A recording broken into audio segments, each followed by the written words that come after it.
ओम शांति। आज 12 तारीख है। बाबा हमें कहते हैं, मीठे बच्चे, याद में रहने से अच्छी दशा बैठती है। अभी तुम्हारे पर बृहस्पति की दशा है, इसलिए तुम्हारी चढ़ती कला है। हमारी चढ़ती कला क्यों है? क्योंकि हमारे ऊपर बृहस्पति शिव बाबा की दृष्टि पड़ी हुई है। जिस पर भगवान की नज़र पड़ी हो, उसे भला दुनिया की नज़र कैसे लग सकती है? जिसका साथी है भगवान, उसका क्या करेगा आंधी और तूफान। ये ऐसे ऐसे स्लोगन्स हमारे बाबा ने हमें दिए हुए हैं ताकि बच्चे दिल से कष्ट ना हो, अपनी इस यात्रा में आगे बढ़ते रहें और सदा चढ़ती कला में जाएं। क्योंकि ब्राह्मणों की चढ़ती कला होगी तो सर्व आत्माओं, प्रकृति, इन सब की चढ़ती कला होगी। चढ़ती कला तेरे भाने सर्वदा भला। तो ये ब्राह्मणों का ही गायन है, क्योंकि भक्ति मार्ग का सभी गायन संगम युग का गायन है। जब भगवान आकर के हम बच्चों को रचते हैं और हमें अपना बनाते हैं, सतयुग की स्थापना करते हैं, हमें वर्षा देते हैं। बाबा बहुत कार्य करते हैं। आगे बाबा कहते हैं, यदि योग पर पूरा टेंशन नहीं है तो उसके रिजल्ट क्या होगी? निरंतर याद में रहने की युक्तियां क्या हैं? अगर योग पर पूरा टेंशन नहीं है तो चलते चलते माया की प्रवेशता हो जाती है, गिर पड़ते हैं। दूसरी पॉइंट, देह अभिमानी बन अनेक भूले करते रहते हैं। माया उल्टे कर्म कराती रहती है, पतित बना देती है। निरंतर याद में रहने के लिए मुख में मोहलरा डाल दो। क्रोध नहीं करो, देह सहित सब कुछ भूल, मैं आत्मा परमात्मा का बच्चा हूँ, यही अभ्यास करो। योग बल से क्या क्या प्राप्तियां होती हैं, उन्हें स्मृति में रखो। आज बाबा कहते हैं, योग बल से तुम्हें क्या क्या प्राप्ति होती है। बाबा मुरलियों में अलग अलग प्राप्तियां हमें बताते हैं। कभी कहते हैं, बच्चों, योग बल से तुम्हारी सर्व कर्मेंद्रियां शीतल हो जाती हैं। योग बल से आयु लंबी हो जाती है।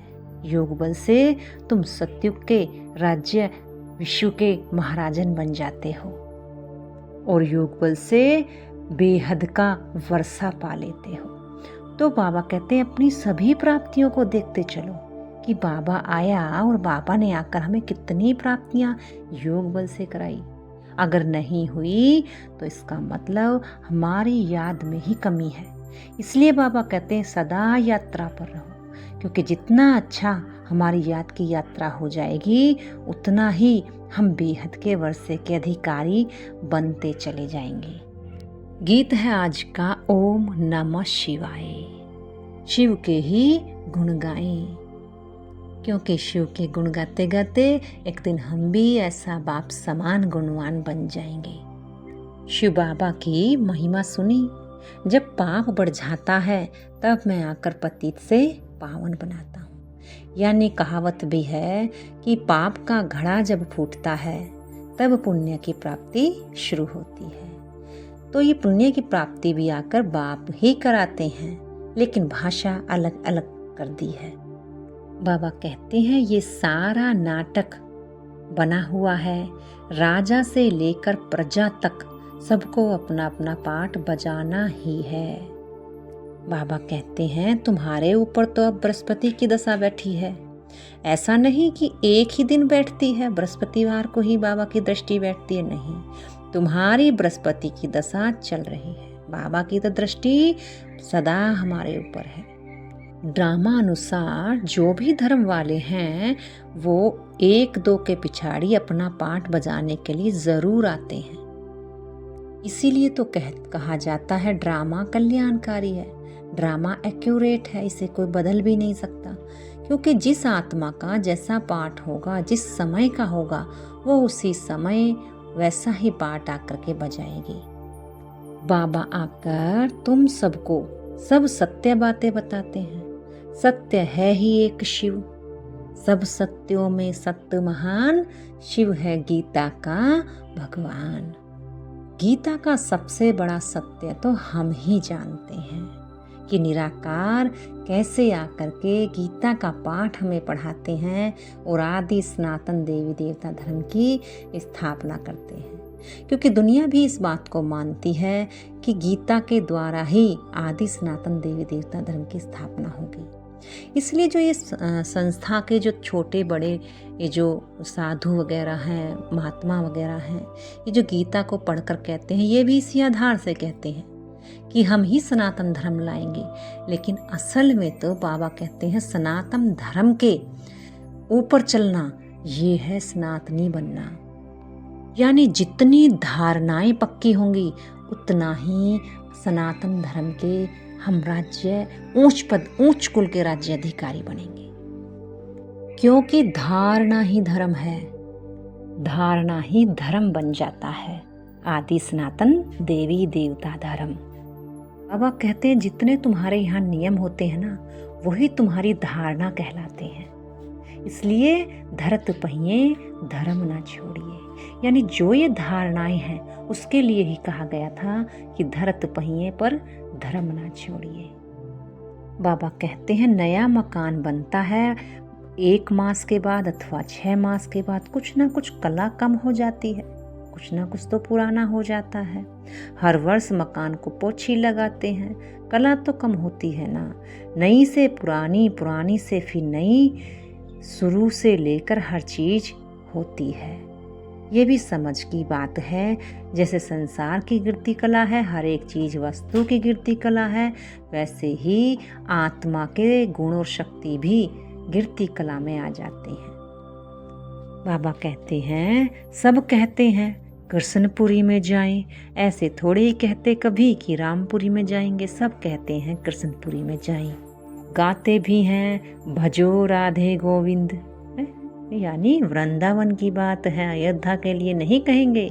श्री कृष्ण के लिए श्री कृष्ण पर बहुत प्यार रहता है ना, इसलिए कहते हैं भजो गोविंद भजो राधे। ये भजने से ही वृंदावन पहुंच जाएंगे, लेकिन भजने से नहीं पहुंच सकते। भजने बाबा कहते ना, देखो करना और कहना समान होना चाहिए। कल का वरदान था कि पहले करना होता है फिर कहना होता है, क्योंकि करने से मेहनत का फल मिलता है और कहने से बाबा कहते इतना फल नहीं मिलता। इसीलिए जो करेगा सो ही पाएगा। बाबा समझाते हैं जो होकर जाते हैं उन्हों की महिमा गाई जाती है। टैगोर झांसी की रानी होकर गई, उनके फिर नाटक बना दिए। अच्छा शिव भी तो होकर गया है, तब तो शिव जयंती मनाते हैं। इसलिए शिव और शंकर को साथ दिखाते हैं। शिव का रोल गुप्त होता है और पाठ शंकर का बजाया जाता है। इसीलिए शिव शंकर को एक कह देते हैं कि निराकार साकार का आधार लेकर सृष्टि का श्रृंगार करते हैं।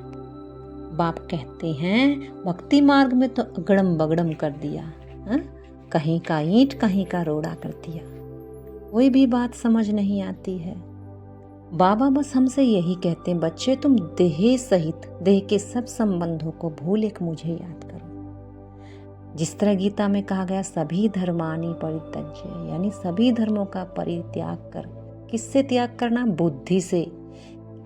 ताकि इस बुद्धि से तुम शिव बाबा को याद कर सो और बाबा से सुख शांति का वर्षा ले सको। धारणा के बिंदु हैं।